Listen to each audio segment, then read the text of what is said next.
এদেরকে আজকে স্বেচ্ছায় গণগ্রেপ্তার বন্ধ করতে হবে এবং নিহতদের তালিকা সঠিকভাবে করতে হবে এবং তাদেরকে বিচারের আওতায় আনতে হবে।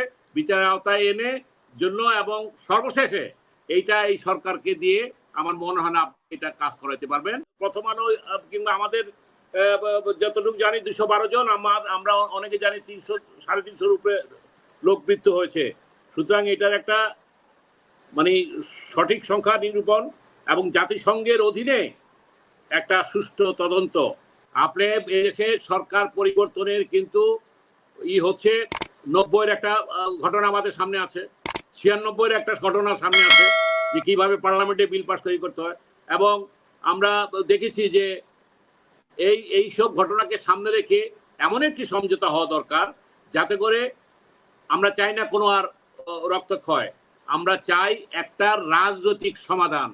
রাজনৈতিক এটা এখন রাজনৈতিক ইয়েতে চলে গেছে, কারণ এখন ইচ্ছা করলেও এই 6 সমন্বয়ক, ওই ব্যারিস্টার সারওয়ার, দিলার আপা কিংবা আমরা শিক্ষকরা, আপনি সহ যদি আমরা আবেদন করি যে আমরা এখন শান্তি চাই, শান্তি ফিরবে না ততক্ষণ পর্যন্ত যতক্ষণ পর্যন্ত আমরা একটি রূপরেখা দেব। আমি সেটাই বুঝাতে চাচ্ছি।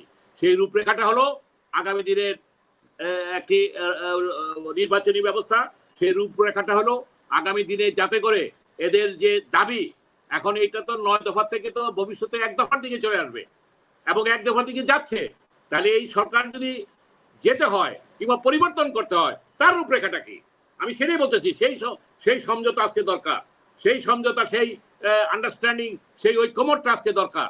কারণ এই দেশটাকে আমরা চাই না যে আজকে দেখেন শাটডাউন, আর কি সুন্দর তারা কর্মসূচি দিয়েছে এই প্রজন্ম। আমি কিন্তু আপনার সহ কয়েকটা ইয়েতে টকশোতে বলেছি এই প্রজন্ম রাজনীতিতে ইন্টারেস্টেড না, কিন্তু তারা রাজনীতি ইন্টারেস্টেড না হলেও তারা যে এত কিছু চিন্তা করে, এত কিছু তারা মেধা মননের তারা পরিচয় দিয়েছে এবং তারা সেই ভবিষ্যৎ আমরা গর্ব করতে পারি, অহংকার করতে পারি এই প্রজন্মকে নিয়ে, যারা ভবিষ্যতের ডিসি, এসপি, যারা ভবিষ্যতের রাজনীতিবিদ, যারা ভবিষ্যতের প্রধানমন্ত্রী, রাষ্ট্রপতি, এদের মধ্য থেকে তৈরি হবে। সুতরাং আমরা মনে করি যে আমরা যাতে করে এদেরকে আজকে স্বেচ্ছায় গণগ্রেপ্তার বন্ধ করতে হবে এবং নিহতদের তালিকা সঠিকভাবে করতে হবে এবং তাদেরকে বিচারের আওতায় আনতে হবে। বিচারের আওতায় এনে জন্য এবং সর্বশেষে এইটা এই সরকারকে দিয়ে আমার মনে হয় না এটা কাজ করাতে পারবেন। আমি সেই কারণে বলছি একটা সমঝোতা বলতে এটা কি জাতীয় ঐক্যমত তো হয় না। আমি যে কারণে বললাম যে একটা আন্ডারস্ট্যান্ডিং, একটা রূপরেখা, how to resolve this problem. ছাত্রদের দাবিটা কিভাবে মানা যায় এবং দাবিটা মানতে গিয়ে তার প্রক্রিয়াটা কি, এবং সেই প্রক্রিয়াটার ব্যাপারে একটা রাজনৈতিক সমাধান হইতে হবে। আমি এটাই বোঝাতে চাচ্ছি। এবং আমার মনে হয় যে আমরা আমরা আগামী দিনের বাংলাদেশকে আমরা গড়ে তুলি, কারণ দেশটাকে আমরা কোনোভাবে অকার্যকর হতে দিতে পারি না। দেশটাকে ভবিষ্যতে যাতে কোনো রকম কোনো বিশৃঙ্খলা না হয় সেদিকে লক্ষ্য রেখে আমরা ছাত্রদের যে দাবি, সেই দাবিকে আমরা যাতে বাস্তবায়ন করতে পারি এবং মুক্তিযুদ্ধের চেতনা যে বৈষম্য বিরোধী আন্দোলন করছে, বৈষম্যের বিরুদ্ধে আমরা অবস্থান নেব, এটাই আমার প্রত্যাশা করছি। আসতে চাই আমি সমঝোতা বলতে এখানে প্রথম কন্ডিশন হলো কারফিউটা অবশ্যই অবিলম্বে আপনার প্রত্যাহার করে ফেলতে হবে এবং এই গণগ্রেপ্তার এবং গ্রেপ্তার বাণিজ্য উইদাউট এনি হেসিটেশন এটাকে মানে বন্ধ করতে হবে। এই সরকার কয়দিন আছে নাই, যদিও আজকে দিলার আপা তত্ত্বাবধায়ক সরকারের কথা নিয়ে আসছেন, আমাদের বলছেন অন্য সরকার, এই জিনিসটা এখন এই সরকার তো আমি মনে করি Sheikh Hasina is not the last prime minister of Bangladesh. পরিবর্তন অবশ্যম্ভাবী, পরিবর্তনের জন্য দরকার নবজাগরণ। সেই জাগরণ হয়ে গেছে, কিন্তু তার আগে কিছু হোমওয়ার্ক করতে হবে।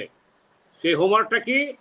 আজকে এটা প্রমাণিত হয়েছে যে আজকে যে কথাটা ওরা বলছে জামাত শিবির অনুপ্রবেশ করে হত্যাযজ্ঞ এবং ধ্বংসযজ্ঞ চালাইছে, এইটা প্রমাণ করতে হবে সরকারকে।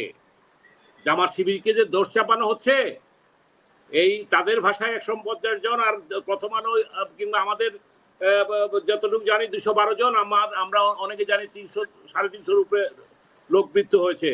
সুতরাং এটার একটা মানে সঠিক সংখ্যা নিরূপণ এবং জাতিসংঘের অধীনে একটা সুষ্ঠু তদন্ত এবং পাশাপাশি মানে এই যে তদন্তের পাশাপাশি আপনার শিক্ষা প্রতিষ্ঠানগুলি খুলে দেওয়ার ব্যবস্থা করতে হবে।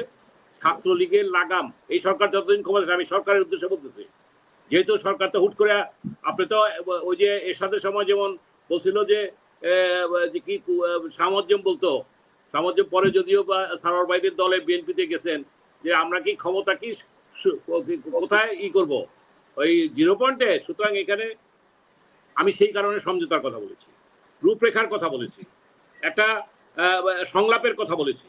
তাহলে আজকে যে কোটা সংস্কার, এটা কোটা সংস্কারে নাই, আজকে এটা রাষ্ট্র সংস্কারে চলে গেছে। ব্যারিস্টার সারওয়ার যথার্থ বলেছে যে আজকে 50% ভোট না হলে অন্য বিভিন্ন দেশে গণতান্ত্রিক দেশে সেই ভোটটাকে তারা কাউন্ট করে না, 2 বারের বেশি ইনে থাকতে পারে না। আজকে এটা প্রমাণ হয়ে গেছে এই দেশে দ্বিদলীয় রাজনীতি কার্যকর না। আওয়ামী লীগ বিএনপি এরশাদ বিরোধী আন্দোলন করে তারা যে 3 জোটের রূপরেখা দিয়েছিল সেই রূপরেখা বাস্তবায়ন করে নাই। আমি সারোয়ার সাহেবকে ধন্যবাদ জানাই মন্দের ভালো হিসাবে। এরশাদ, আমি যে বিভিন্ন টকশোতে বলতাম এরশাদকে স্বৈরাচার বলেন, এখন কোন স্বৈরাচারে আছি, অর্থাৎ সেই তুলনায় এরশাদ ভালো ছিল, মন্দের ভালো আর কি। যাক, ওই প্রসঙ্গ যেহেতু আজকে এটা নাই আমাদের।